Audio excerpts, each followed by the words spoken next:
चीन में एक कहावत है कि अगर सबसे आगे चलना है तो पीछे वालों के घुटने तोड़ दो। कोरोना वायरस बनाकर महामारी फैलाने के पीछे चीन की यही सोच और साजिश थी।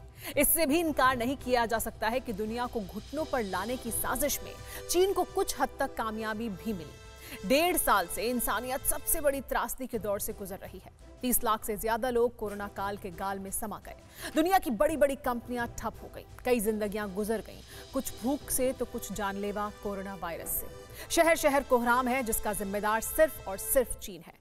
यही वजह है कि जिस मुल्क की तरक्की की दुनिया तारीफ करती थी, वही चीन साल भर के दौरान दुनिया का सबसे बदनाम मुल्क साबित हो चुका है। चीन के लोगों को भी लगने लगा है कि इसका जिम्मेदार बीजिंग का तानाशाह की सनक और जिद है। इसीलिए जिनपिंग की विदाई तय मानी जा रही है। लेकिन खुद को चीन के सर्वशक्तिमान नेता का तमगा दे चुके जिनपिंग को सत्ता से हटाना क्या मुमकिन है?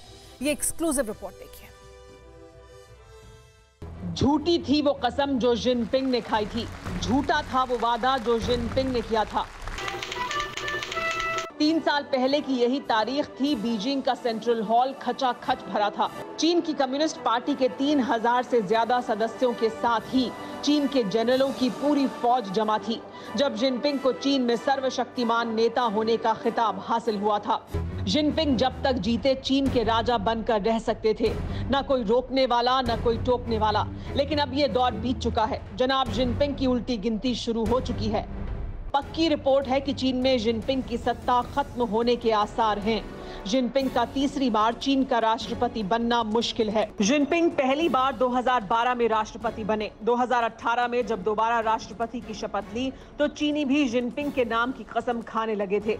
चीनियों को लगता था कि माओ के बाद उन्हें नया मसीहा मिल चुका है। शी जिनपिंग चीन के प्रेसिडेंट हैं। अमेरिका के राष्ट्रपति के बाद चीन के राष्ट्रपति शी जिनपिंग दुनिया के सबसे ताकतवर नेताओं में से एक हैं। दुनिया के ज्यादातर देश शी जिनपिंग के खिलाफ मुंह खोलते हुए भी कतराते हैं। इसीलिए लाजमी सवाल है कि फिर क्यों इतने बड़े और ताकतवर नेता के खिलाफ चीन में ही विदाई की मुनादी होने लगी है। इस सवाल का सपाट सा जवाब है चीन की करतूतें, जिसे लेकर दुनिया भर में चीन की चीचा लीदर हो रही है। रही सही कसर हाल ही में G7 देशों ने पूरी कर दी। G7 दुनिया की 7 सबसे विकसित और सबसे बड़ी इकोनॉमी वाले देशों का ग्रुप है, जिसमें Canada, France, Germany, Italy, Japan, Britain और अमेरिका शामिल हैं। इसे ग्रुप ऑफ 7 भी कहते हैं। G7 खुद को कम्युनिटी ऑफ वैल्यूज यानी मूल्यों का आदर करने वाला समुदाय मानता है। स्वतंत्रता, मानवाधिकारों की सुरक्षा, लोकतंत्र और कानून का शासन इसके मुख्य सिद्धांत हैं। इन सभी मामलों में चीन का रिकॉर्ड भीषण रूप से खराब है। इसीलिए G7 देशों ने माओ के मुल्क को खरी खोटी सुनाने में कोई देर नहीं की।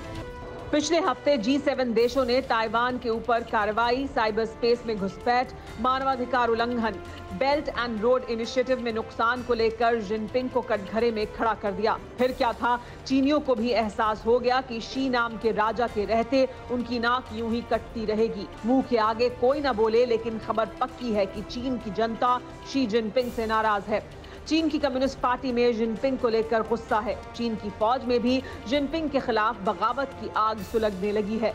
इसीलिए चीनी चाहते हैं कि 2023 आए और बीजिंग के सबसे बेगैरत तानाशाह से छुटकारा मिले। लेकिन सवाल यह है कि क्या चीनियों का ये पाप इतनी आसानी से धुल जाएगा? सवाल ये भी कि क्या जिनपिंग को सत्ता से हटाना इतना आसान है? क्या चीन में जिनपिंग के खिलाफ कोई आवाज उठा सकता है?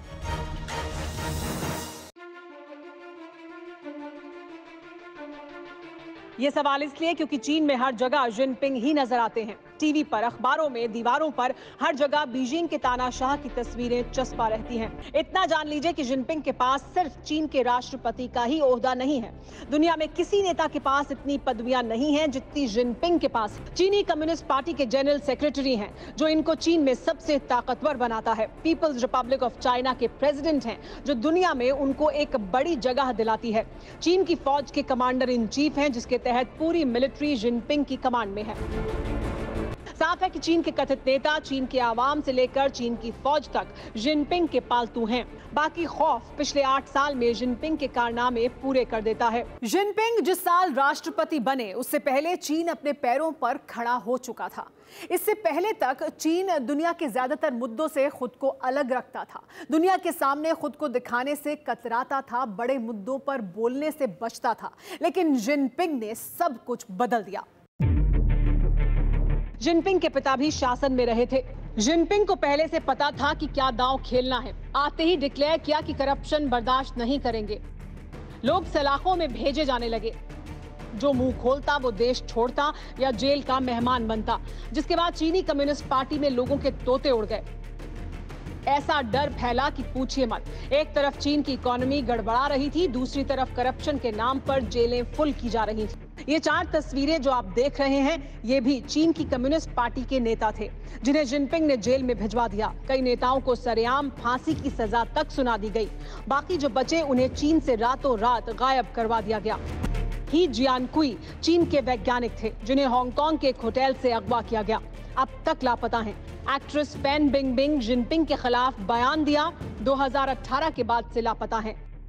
मेंग होंगवी इंटरपोल के पूर्व चीफ 2 साल पहले चीन दौरे से लापता हो गए, अब तक सुराग नहीं। लू गुआंग फोटोग्राफर और मानवाधिकार कार्यकर्ता कई साल से गायब हैं। डोंग याओकियोंग जिनपिंग के पोस्टर पर स्याही फेंकने के बाद पुलिस उठा ले गई, कहां हैं कोई नहीं जानता। जिनपिंग के सत्ता में आने के बाद ऐसे सैकड़ों लोग हैं जिन्होंने बीजिंग की तानाशाही के खिलाफ आवाज उठाई, अपनी शामत बुलाई और फिर कहां गए कोई नहीं जानता। ये तो आम लोग थे जिनकी जान की चीन में वैसे भी कोई कीमत नहीं है, लेकिन जिनपिंग ने अपने ही सिपाह सालारों को जेल में डालना शुरू किया तो हालात बदतर हो गए। चीन की राजनीति में सबसे धाकड़ लोगों में से एक झाओ योंगकांग को भ्रष्टाचार के आरोप में आजीवन कारावास सुना दिया गया। चीन के पूर्व प्रेसिडेंट हु जिनताओ के करीबी लिंग जिहुआ को रिश्तेदारों के साथ डिटेन किया गया करप्शन के आरोप में। जुलाई 2015 में आजीवन कारावास हुआ। जू केहू मिलिट्री के सबसे बड़े ऑफिसर घूस के आरोप में पकड़े गए, 2015 में संदिग्ध हालात में जेल में ही मर गए। चीन की मिलिट्री के एक और जनरल गुआओ बॉक्सियांग भी घूस के आरोप में पकड़े गए, ये भी जेल में मरे संदिग्ध हालत में। यहां तक तो दुनिया इन सबको चीन का इंटरनल मामला मान रही थी, लेकिन चीन का सर्वशक्तिमान नेता बनने के 1.5 साल बाद ही चीन के सबसे बड़े पाप कोरोना वायरस ने दुनिया को डसना शुरू किया तो जिनपिंग का हर जुर्म सरेआम होने में देर नहीं लगी। कोरोना वायरस दुनिया में फैलने के बाद जिनपिंग दुनिया के निशाने पर आ गए और जिस तरह से चीन अपने पाप को मक्कारी के लबादे में छिपाने की कोशिश करता रहा, उससे दुनिया का गुस्सा और बढ़ता रहा। जिस तरह से 30 लाख से ज्यादा जान लेने के बाद भी जिनपिंग के चेहरे पर शिकन तक नहीं आई, उससे दुनिया को पक्का यकीन हो चुका है कि चीन ने जानबूझकर वायरस फैलाया। कोरोना चीन का जैविक हथियार है, जिसे खासतौर से उन मुल्कों में कहर ढाने के लिए बनाया गया जो माओ के मुल्क के लिए सबसे बड़ी चुनौती रहे हैं। लेकिन कोरोना फैलाने के बाद भी जिनपिंग की जिद खत्म नहीं हुई।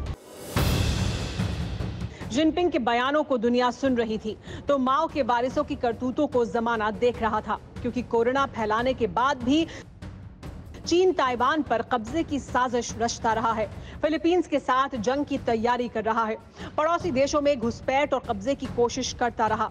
चीन लगातार छोटे देशों को धमकी देता रहा है। चीनी भी मान रहे हैं कि शी जिनपिंग पूरी दुनिया में चीन को बदनाम कर रहे हैं। 2018 के बाद चीन की इमेज इंटरनेशनल लेवल पर काफी खराब होती चली गई।